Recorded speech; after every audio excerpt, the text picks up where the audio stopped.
Hey everybody, it is Jason from the Texas Gun Vault 2, and I just got home from work. I'm out here in the garage and working on a couple projects that I want to show you, some gun upgrades, and I also want to talk to you about some upcoming projects so you guys know what's on the agenda.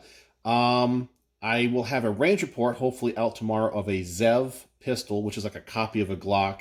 I've been a little bit behind on that one. It's just been a crazy busy week.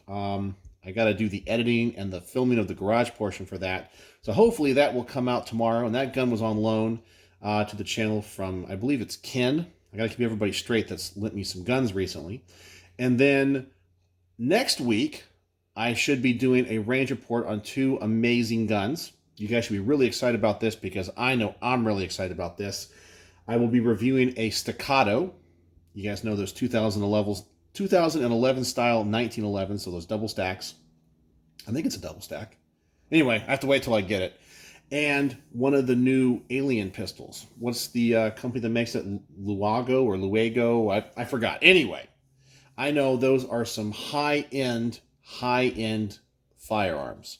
So I'm really excited to get my hands on those, learn all I can about them. I'll be researching them all this week and coming to you guys with a range report on those. And those are going to be lent to the channel from Denton. And man, oh man, does he have an amazing collection.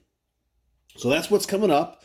I also got a bunch of Edc Gear Reviews to do. I know you guys absolutely love those. But I like the flashlight reviews. I got like 4 flashlights. And then I also got I'm going to say a very budget-friendly scope coming. So I think it might be pretty good for like a 22, like plinking, like a Ruger 1022 or something like that. So I'll be doing a review on that. But I got a couple projects here on the table for me that I'm doing. This kind of personal projects. I finally got my upper receiver for this build that I'm doing, this XM 177E2 build. So I got this slab side. This is really kind of a 601 upper. So it doesn't have the forward assist and doesn't have the shell deflector. So that's just like the early, like 1959, 1960 AR-15s, the 601s.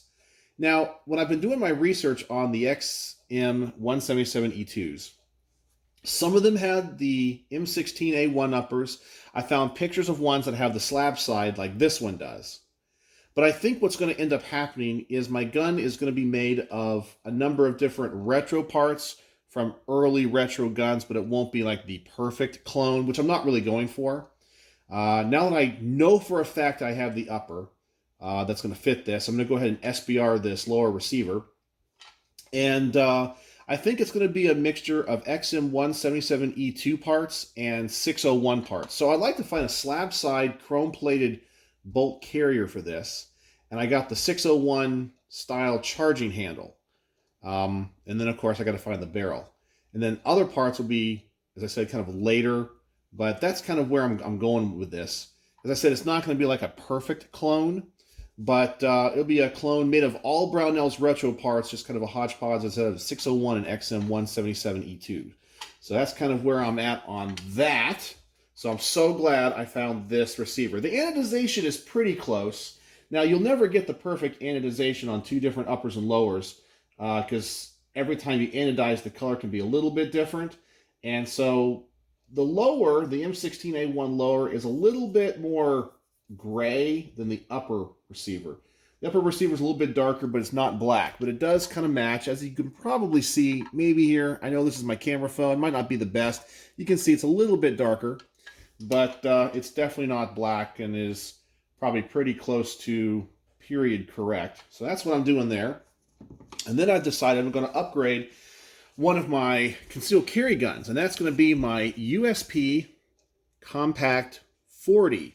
I love this gun. It's a great gun, one of the nicest guns I have chambered in 40, and I'm going to upgrade it because I want to do a number of things. I want to add the ambi controls to it, but I want to change its caliber, and I want to go to a caliber that I haven't shot and I haven't owned in quite some time, but I think it's time for me to get back into it, and that is 357 SIG. So they haven't made a USP Compact in 357 SIG in a long time. Maybe not a long time, but it's been discontinued for quite a few years. And they're pretty rare as they are. But you can buy parts from HK or different vendors. Some of them have to be older parts. But you can convert it to a USP Compact 357 SIG, which, by the way, I think is the absolute best pistol cartridge there is. And the only reason I don't shoot it more and don't own any guns chambered in it is because it's just so freaking expensive and hard to get. But as a cartridge, it's amazing. So I bought and found online, one was a gunbroker auction, a new old stock USP Compact 357 Slide. Now, I can just drop in the barrel on this gun and convert it. I could just, because by the way, I did find an original HK 357 SIG barrel as well, with all the proper markings on it, as you can see from HK.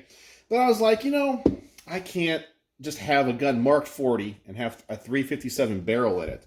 So I found a slide that's marked 357 SIG, and what's really cool is because this was not imported as part of a gun, it has no other markings on the side, so you don't have any of the proof marks or the date of manufacture marks on the slide at all, no import marks, with the exception of, I guess it's the serial number of the part inside the slide where it's supposed to be, right there.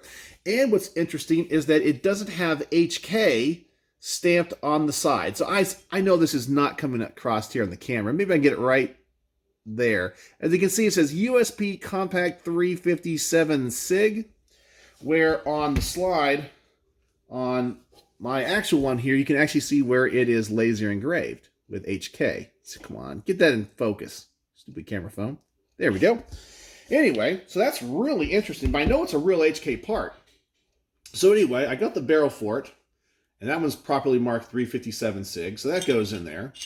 But I got a few things today from a number of different companies. Got an ambi safety selector, and of course this slide is completely stripped, so I have to put in the extractor and the firing pin, buy sights for it. I got the extractor, extractor spring, extractor roll pin, and I'm going to install that today.